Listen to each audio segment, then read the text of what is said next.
Turning on the historic brick streets of downtown Tyler, Texas, we talk about ride and handling. Tucker's wobbly head is going to be truly wobbly because he's fallen asleep on us. But what are your thoughts driving down the brick streets in this one? Yeah, it's pretty smooth. Yeah. Mostly smooth. I haven't had any issues when I've been driving it around town all week. It's a sport-tuned suspension, but it doesn't beat you up. It's really well-tuned. I would not have guessed that it was sport-tuned suspension at all. I think that is just a marketing ploy in this particular vehicle. But hey, if they want to claim it, I'll mention it to you. But it did a decent job carving corners in my solo review. So if you want to see that, go check out how it handled the twisty roads. But here on the brick streets, doing a fair job, not beating us up. Hey gearheads, and welcome to Garage Talk. I'm Corey. I'm Holly. Back there is Tucker. Yep, that's me. And we are in the entry level to the Alfa Romeo brand. We are in the 2025 Alfa Romeo Tonale 2-liter all-wheel drive. And in this video, we'll tell you how this entry-level luxury crossover fits our family of three.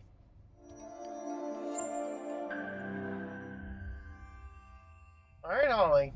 This is not the first time we've had a Alfa Romeo Tonale here on the channel. That one was the plug-in hybrid and in the beautiful deep metallic green paint. This one is a little more basic all the way around. White paint, basic interior.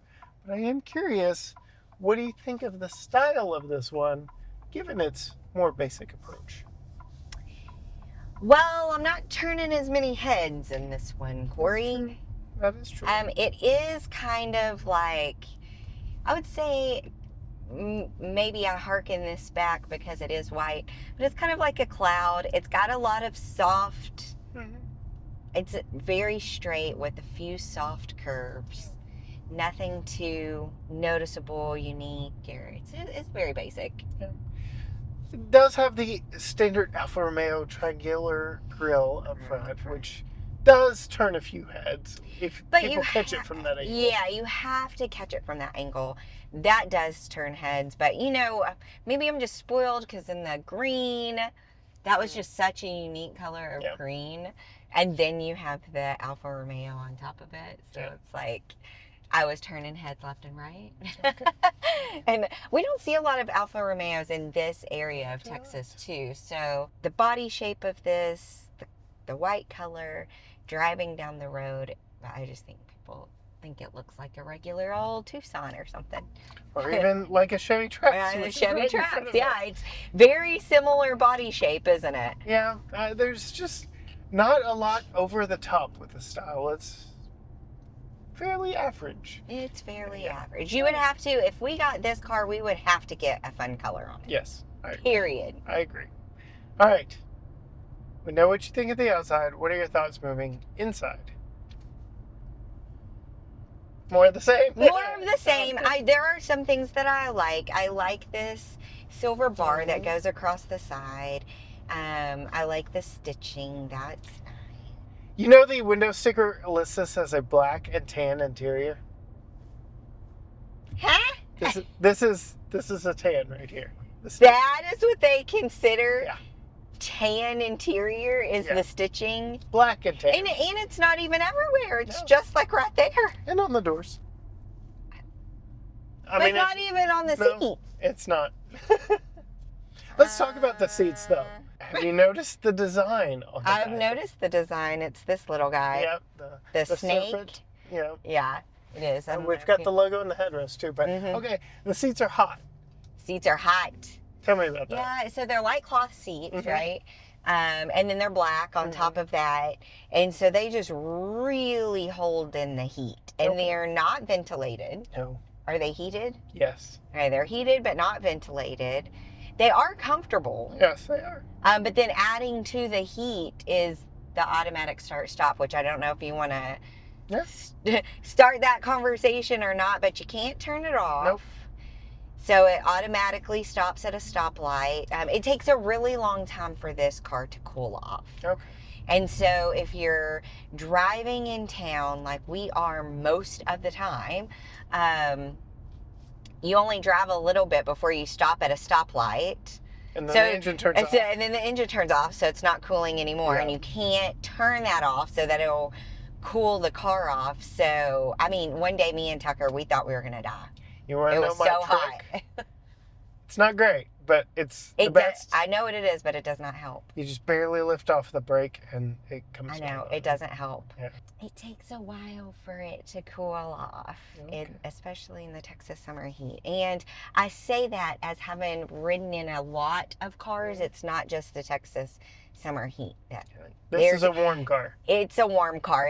It's a lot of factors making this car hard to cool off.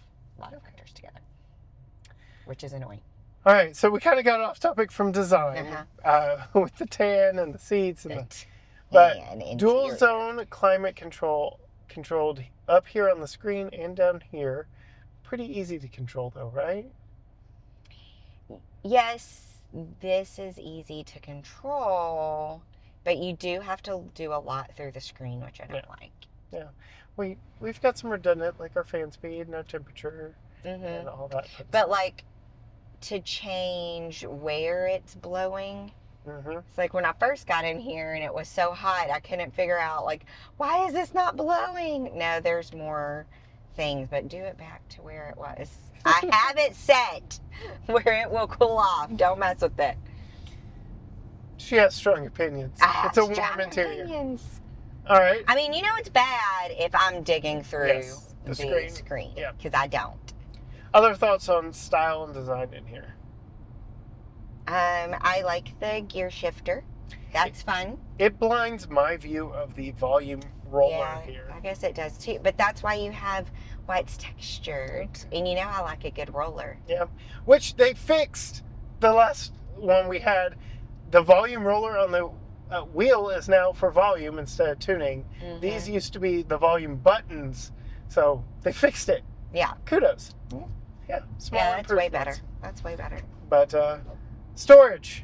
So have the start stop on this? Yeah. Well, you didn't say that. No. Storage. There's not a lot of it. There is a little thing in the door, but did you notice like how skinny it is? It's very small. It's pretty skinny. And then very tiny center console that our pencil bag barely fits in it, but very tall center console. Tucker, how's your space back there in the back seat? Cramped. Pretty cramped. What do you think we need to talk about next? Putting in my child safety seat. Yeah, and then I'll talk a little bit of rear storage while we're on the topic of storage. Before we bring in Tucker's Graco Extend-to-Fit child safety seat, the same one he rode in when rear facing, let's climb in the back seat for ourselves, show you what it's like for adults back here. You can see for adults there's plenty of legroom without the rise of the child safety seat. So even though Tucker is a little bit limited in space in his Extend-to-Fit child safety seat, plenty of space here for me. We get some map storage on the backs of both front seats. We do get some air vents that you can turn on and off, some additional power, but nothing else really. We do get a little storage in the door via 2 levels there. We do get a fold down armrest with 2 cup holders and rubber grippers. We do get a ski pass-through for longer items going to the back and a 60-40 split second row seat. We also get a decent view out of the extended sunroof up front here. It is not a full panoramic roof, but it is a larger pane than what you typically see in vehicles. All the way around, pretty comfortable for adults.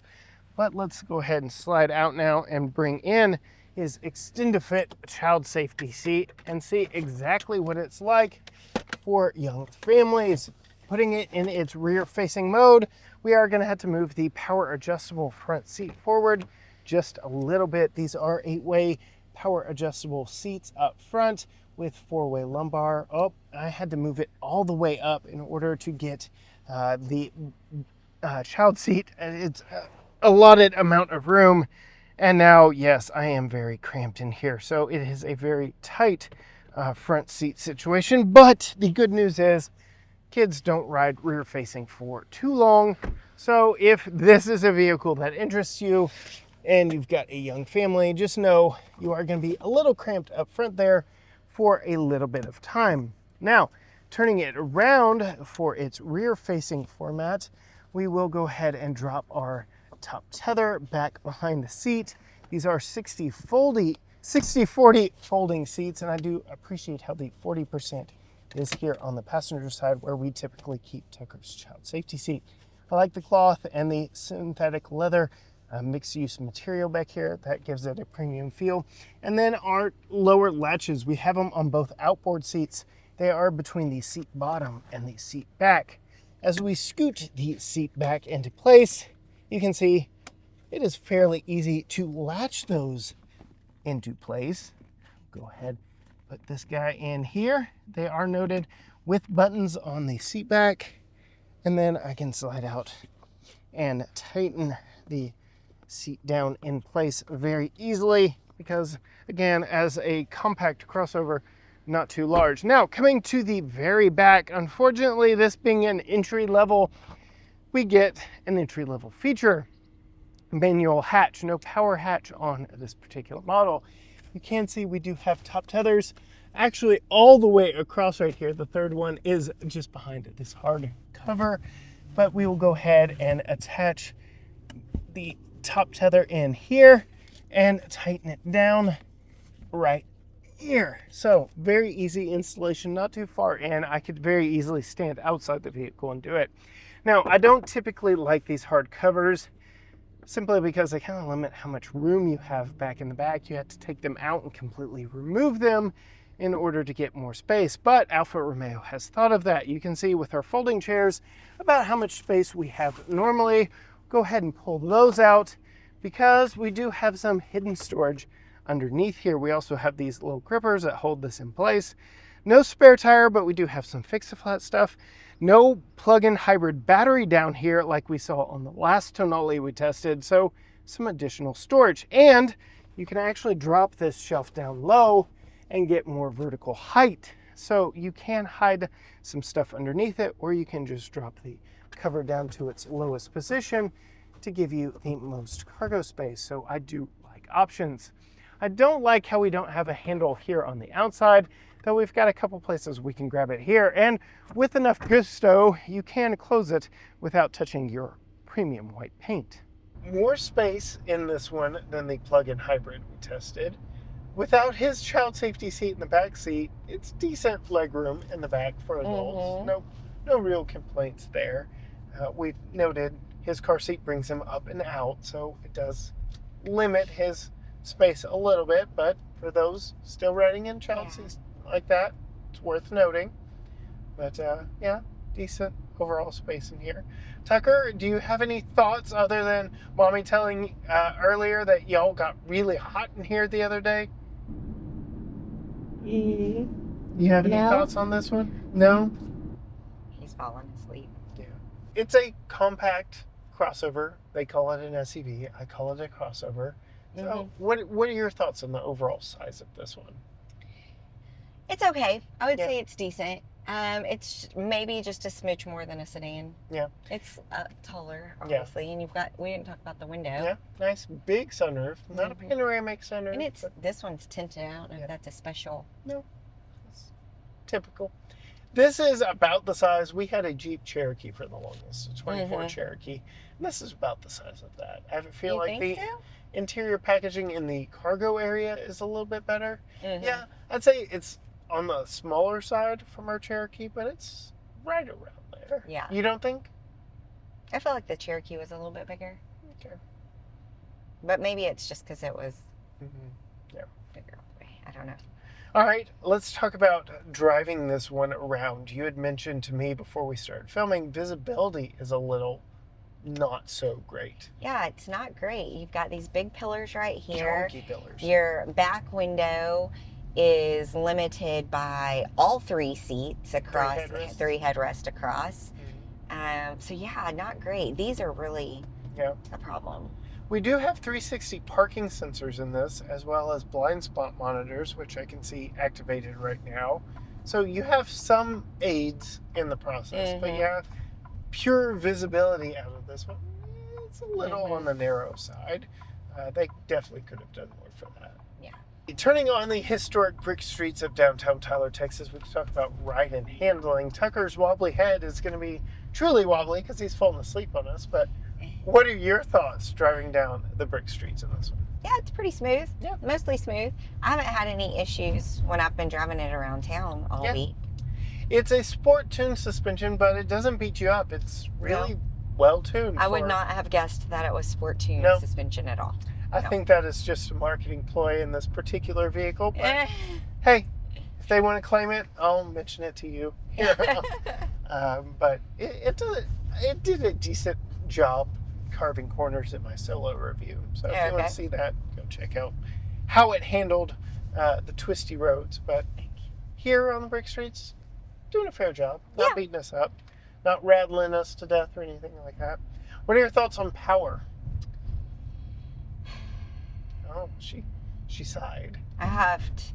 So there, and I don't know if it's just the way I'm driving it or what, but if I come to a complete stop for a minute or two, and it doesn't do this every time, if I go to put it in reverse, you have to like really step on the gas to back it up, and then it's like, and then same with like even going forward, like this car doesn't really roll. Of course it's gonna roll right now, but it doesn't really roll.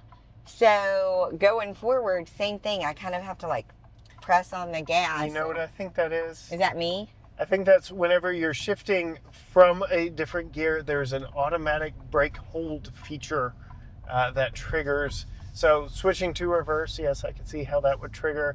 And then the first time you go to drive, also automatic brake hold. So how do you start it without you can a jerk? Push down on that. And wow, that's annoying. Another automatic thing that's annoying.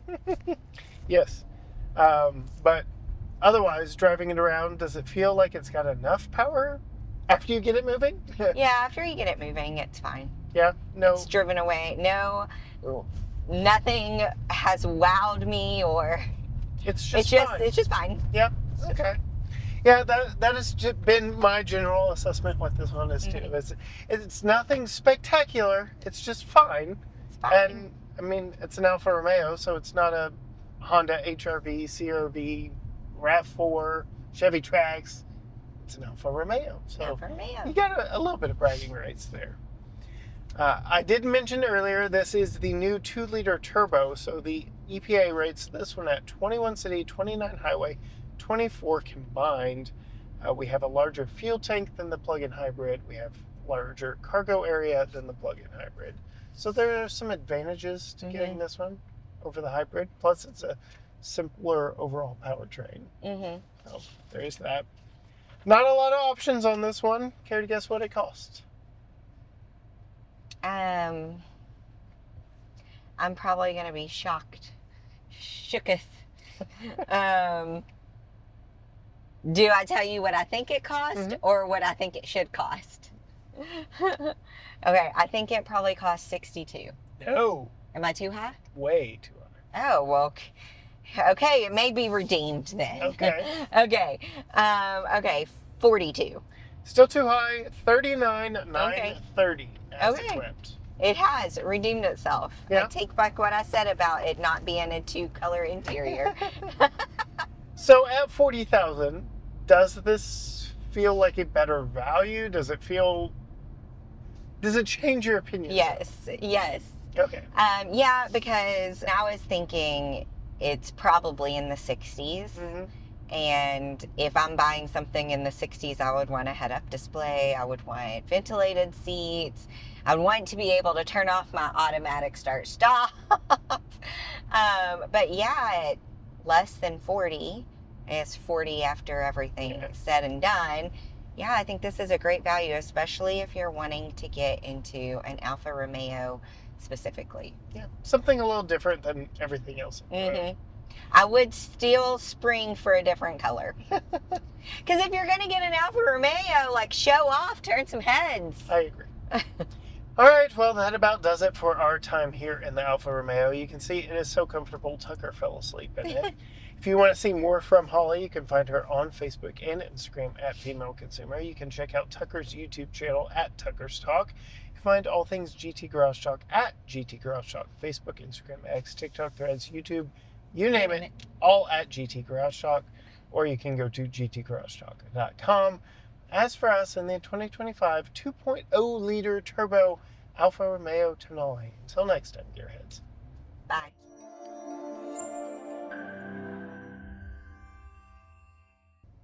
Stay tuned. And stay tuned. And in case you were thinking about leaving, stay tuned. And in case you were gonna drop your kid off at school, stay tuned.